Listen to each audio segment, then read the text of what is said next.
So the last thing I need to do is I need to set up this button right here, and I need to give it a command so that when I click on it, it does something. And what I need it to do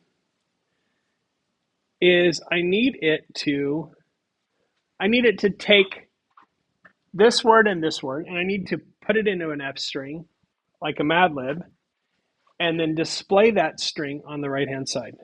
So I'm going to create a function that does those things. So right up here near the top, I'm going to say define madlib, and I'm going to create a function that has no arguments because that function is literally going to pull the text from those text fields, create the madlib, and display the text all in one shot. Okay, so what I'm going to do is strNoun equals, and I'm going to say, what is it called? Noun entry.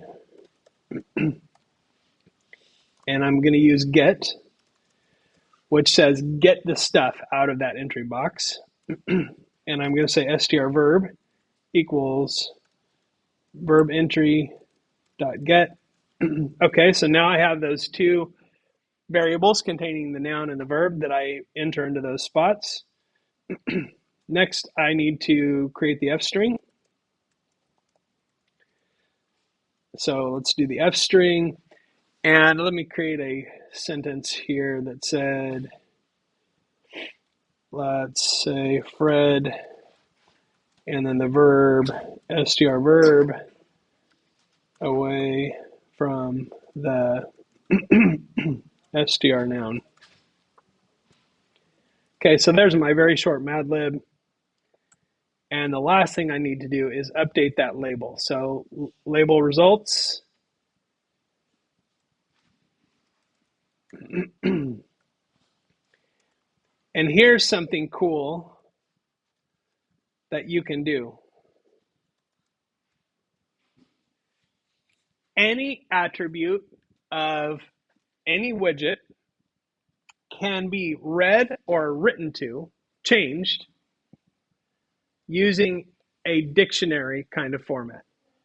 So if I use this as the dictionary key, I can set this as the dictionary value. I can change that setting on the fly using that vernacular. So I'm treating it as if label results is a dictionary of settings. So if I say label results text in square brackets like this equals strml, it will change that setting of that control to that result. So now the last thing I need to do is set this command for the button to madlib. So I come down here to the button, and I'm going to add command equals madlib. Now when I press that and I insert that function, notice that it adds the parentheses. And I've told you, when you call a function, you always need parentheses. But in this case, you are not calling the function on this line of code. You are saying that this function is to be executed when the button is clicked. And when you're doing that, you actually cannot have the parentheses there. Because if I have the parentheses there, it'll hit this line of code and it'll execute this function right then and there. So I don't want that to happen. I want that function to be executed later when the button is clicked. So I leave the parentheses off. I know it goes against everything I've taught you so far, but in this case, that's what we want to do. So let's check it out and see if this actually does what it's supposed to. So here's my Mad Libs. There's a noun, dog, ran, and it says Fred ran away from the dog. Okay, so that is doing what it is supposed to do in a very, very simple sense. But you can see that once again, we have a program, and The actual stuff that the program does is 5 lines of code. The entire program is 44 lines of code, right? So most of the program, and indeed most of the work, is setting up that much of the program. Okay, so it's just setting up that window and creating the user interface.